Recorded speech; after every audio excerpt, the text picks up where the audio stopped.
Samantha B. Welcome to Full Frontal. Actually, you know what? I should start the show more appropriately to please our new masters. Здравствуйте. Меня зовут Samantha B. Добро пожаловать на Full Frontal. So Russia, please go easy on me and make me a furry hat model instead of Putin's judo partner. Like many of you, I am shocked, absolutely shocked by President Trump's press conference with Vladimir Putin this week. Mr. President, you tweeted this morning that it's U.S. foolishness, stupidity, and the Mueller probe that is responsible for the decline in U.S. relations with Russia. Do you hold Russia at all accountable for anything in particular? Yes, I do. I hold both countries responsible. I think that the United States has been foolish. I have great confidence in my intelligence people, but I will tell you that President Putin was extremely strong and powerful in his denial today. I guess we'll never know who to believe. Trump's own intelligence agencies and his Department of Justice, or the guy who smiles like he can only orgasm when a journalist dies. What a mystery.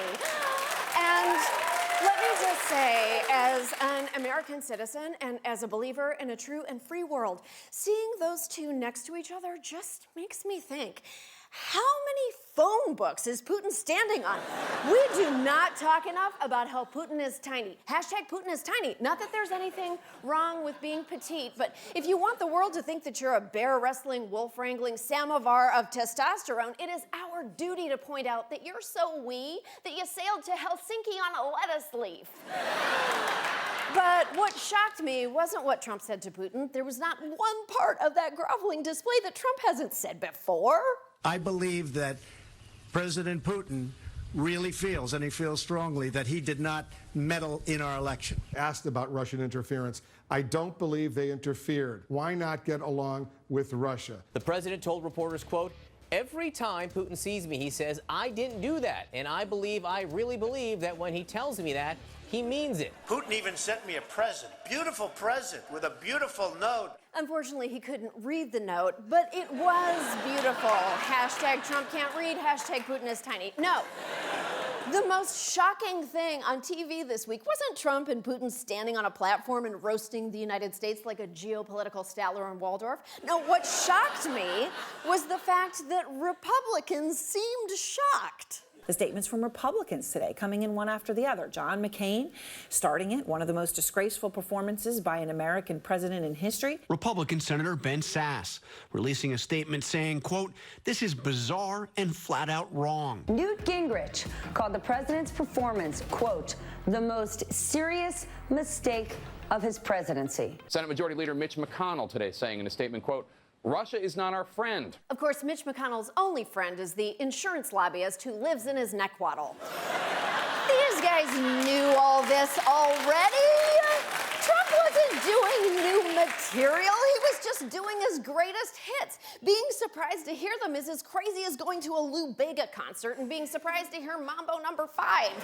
Or as crazy as going to a Lou Bega concert at all, really. Trump has said it all before, and so have they. Ryan laughed over Trump's compromised relationship with Russia back in 2016. Republican leaders were talking about the DNC hack last summer when Kevin McCarthy said, "There's two people I think that Putin pays, Rohrabacher and Trump."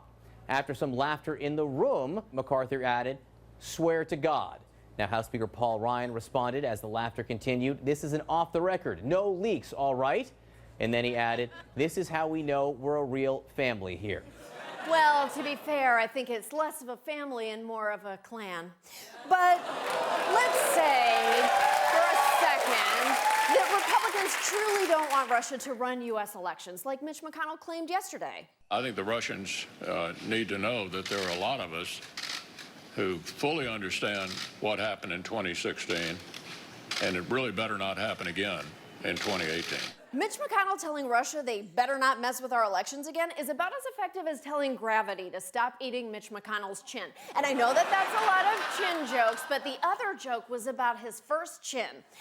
There are things they could do to protect the republic from the bronzer stain Trump is leaving on it, Republicans could make sure that our next elections aren't vulnerable to Russian hacks, which approximately no one is doing. They could also pass a bill to protect the Mueller investigation, you know, like the one Mitch McConnell killed in the Senate and Paul Ryan said wasn't necessary. Republican leaders are every bit as compromised by Russia as Trump. Actually, they're worse. McConnell and Ryan have so far put up with whatever Putin wants, and as far as we know, they haven't been peed on by anyone.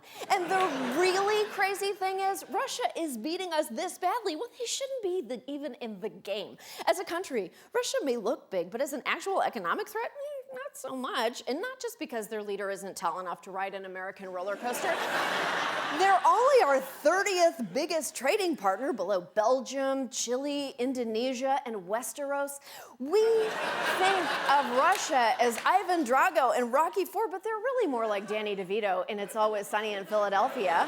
I mean, and sure, Republicans had every reason to pretend that Trump's public surrender to Russia came as a surprise, but guys, what's your excuse? Because no one in your profession should be this shocked the 50th time someone does something. Shockwaves continue from President Trump's press conference. Shockwaves extending across the globe. That moment shocked. Shell-shocked. Shocking. Shocking. Shocked. Shocking. Shocking, to say the least.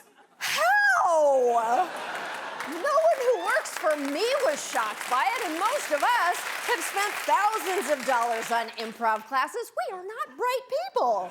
How can you be shocked by the president saying the exact same thing he said countless times before? That's like being shocked to come home and find your dog drinking out of the toilet or licking his own balls.